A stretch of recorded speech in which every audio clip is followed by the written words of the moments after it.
हरिः ओम् श्रीगुरुभ्यो नमः. These slokas are recorded by separating the stanza word by word for easy learning. Please share your feedback in the comment. Kindly subscribe and share with others. Om Namo Bhagavate Vasudevaya. Om Namo Narayanaya. Sloka 6. When the boys mentioned your name, the women who were eager to see you became very excited. They quickly brought 4 types of food and came to you. They had long desired to see you, so even though their family tried to stop them, they hurried to meet you. Shloka 6. கோபர்கள் உன்னுடைய பெயரை கூறியவுடன் உன்னை பார்க்க ஆவலாக இருந்த அந்த பெண்கள் மிகுந்த உற்சாகத்துடன் ஆனார்கள். அவர்கள் 4 வகையான உணவுகளை எடுத்து விரைவாக உன்னிடம் வந்தார்கள். நீண்ட காலமாக உன்னை காணும் ஆசை அவர்கள் மனதில் இருந்ததால் தங்கள் குடும்பத்தாரால் தடுத்தாலும் அவர்கள் விரைவாக உன்னிடம் வந்து சேர்ந்தார்கள். ഗോപന്മാർ നിന്റെ നാമം ഉച്ചരിച്ചതുകൊണ്ട് മാത്രം നിന്നെ കാണാൻ ആഗ്രഹിച്ചിരുന്ന ആ ബ്രാഹ്മണ ഭാര്യമാർ സന്തോഷത്തോടെ ആവേശഭരിതരായി. അവർ 4 തരത്തിലുള്ള ഭക്ഷണം എടുത്ത് അതിവേഗം നിന്റെ അടുക്കലെത്തി. നിന്നെ കാണാനുള്ള ആഗ്രഹം അവർക്ക് നീണ്ട കാലമായി ഉണ്ടായിരുന്നതിനാൽ സ്വന്തം കുടുംബം തടഞ്ഞിട്ട് പോലും അവർ നിന്റെ അടുക്കിലേക്ക് ഓടിയെത്തി. శ్రీమన్ నారాయణీయం దశకం 61 శ్లోక 6. గృహీతనామ్ని త్వయి గృహీతనామ్ని త్వయి గృహీతనామ్ని త్వయి సంభ్రమ ఆకులాః సంభ్రమ ఆకులాః సంభ్రమాకులాః సంభ్రమాకులాః సంభ్రమాకులాః గృహీతనామ్ని త్వయి సంభ్రమాకులాః గృహీతనామ్ని త్వయి సంభ్రమాకులాః గృహీతనామ్ని త్వయి సంభ్రమాకులాః.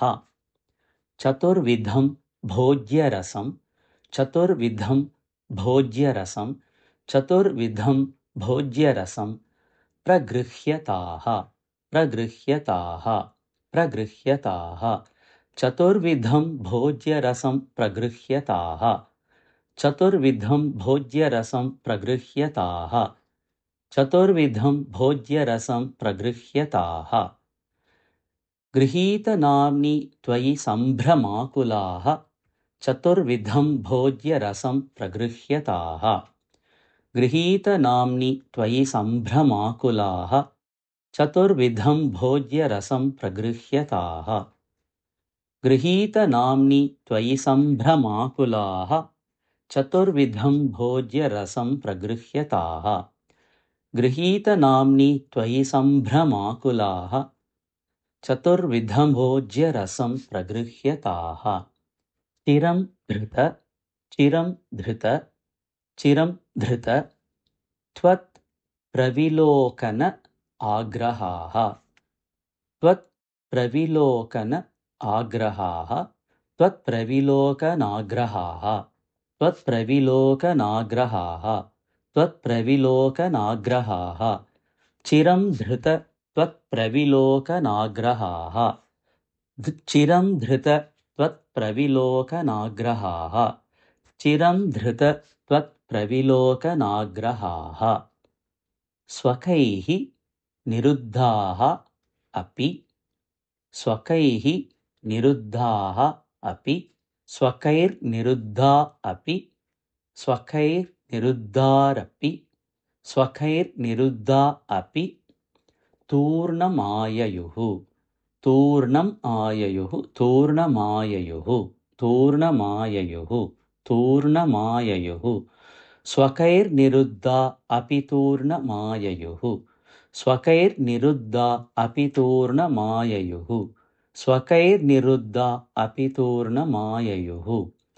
చిరం ధృత త్వత్ ప్రవిలోకనాగ్రహాః స్వకైర్నిరుద్ధా అపి తూర్ణమాయయుః చిరం ధృత త్వత్ ప్రవిలోకనాగ్రహాః స్వకైర్నిరుద్ధా అపి తూర్ణమాయయుః చిరం ధృత త్వత్ ప్రవిలోకనాగ్రహాః स्वकैर्निरुद्धा अपि तूर्णमाययुः गृहीतनाम्नि त्वयि सम्भ्रमाकुलाः चतुर्विधं भोज्यरसं प्रगृह्यताः चिरं धृतत्वत्प्रविलोकनाग्रहाः स्वकैर्निरुद्धा अपि तूर्णमाययुः गृहीतनाम्नि त्वयि सम्भ्रमाकुलाः चतुर्विधं भोज्यरसं प्रगृह्यताः चिरं धृतत्वत्प्रविलोकनाग्रहाः स्वकैर्निरुद्धा अपि तूर्णमाययुः गृहीतनाम्नि त्वयि सम्भ्रमाकुलाः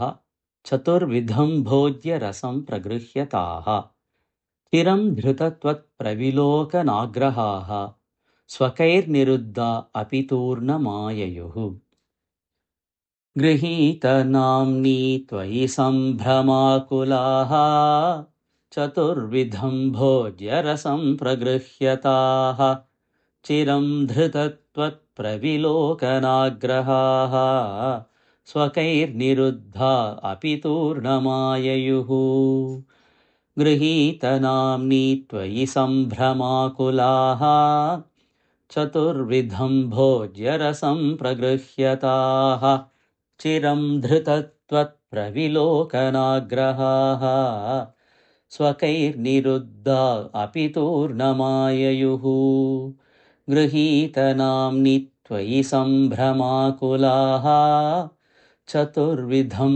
भोज्यरसं प्रगृह्यताः चिरं धृतत्वत्प्रविलोकनाग्रहाः स्वकैर्निरुद्धा अपि तूर्णमाययुः